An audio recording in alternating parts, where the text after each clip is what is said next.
So my life before meeting Joyce was kind of sad.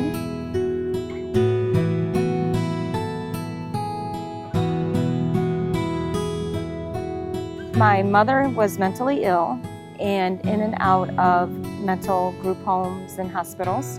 My sister and I were placed in foster care when she became too ill to care for us. Circumstances in the foster care home weren't favorable. I was too afraid to do anything. The caseworker that I had at the time assigned to me thought that I would be a good candidate for a big sister because she was working with Joyce, my big sister that was assigned to me, and thought Joyce was in a transition period of her life as well, thought that we would be a good match. I didn't know what to expect when they were asking me if I wanted to have a big sister. She called, and we still had a phone and a cord. So I remember talking to her at the foster care home in the kitchen, and she wanted to pick me up and take me somewhere for ice cream. I was just glad to spend time with someone outside of the house, and I felt like we hit it off really well right away. You know, I was 13, so she was very well put together. She had her hair done, her nails done, makeup on. I thought that was pretty awesome. I looked up to her already, so I was looking forward to it. I was looking forward to seeing her again. She would get permission from the state of Michigan to take me places. My girlfriend from high school went with us on a couple of these trips. Joyce was very funny. She got along really well with Pam and people Pam's age. One of the main things I remember the most is we went to a Chinese restaurant and she took all our silverware away and said we had to learn how to use chopsticks. So sometimes we'd have a car full of teenagers and Joyce. You know, I felt like I was, what I do with my own children, you know, I would take them places like, and the car would be full of their friends.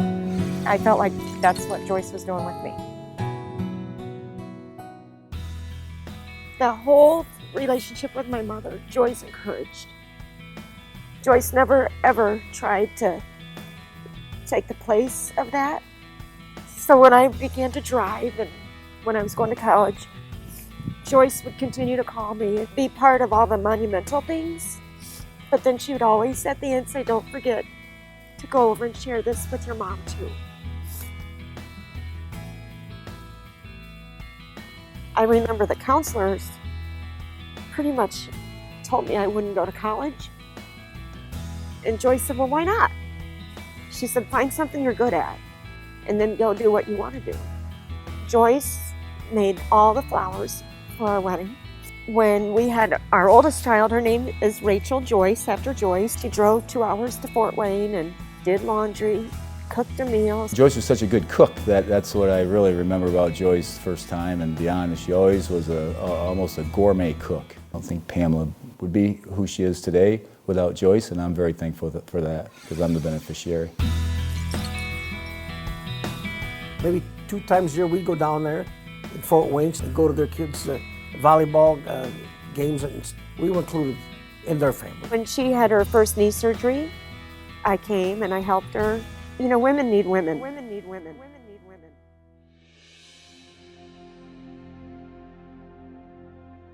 She knocked on my door. I said, Joyce, I'm so glad you're here. Did we have something scheduled? I forgot, you know. She goes, no, I just haven't seen you in so long and I thought you were mad at me. And I'm like, I just saw you 2-3 weeks ago. She totally had forgotten that whole day that they had visited. And when Joyce, you know, come down with Alzheimer's, Pam was a great help.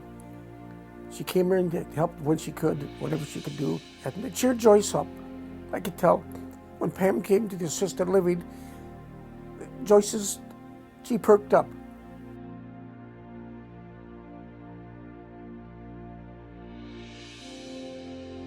Joyce is a strong Christian, so I know she was going to heaven. You know, I think the worst part of it is the loss of someone so dear. I miss my wife very much, and I'm sure Pam does too. And we have a lot of great memories of Pam, Joyce, and the whole relationship. That's something they can't take away from me. the best part of it is the time she shared. But if anyone has 20 minutes of their day to eat lunch with someone at school or has time in their life that they want to share, you don't have to make it big. And we went on bike rides. I came to her house and we would play cards, and just those little moments build into something special. Joyce is the saving grace for Pamela, and I think she would agree with that, that she probably wouldn't be who she is today without Joyce.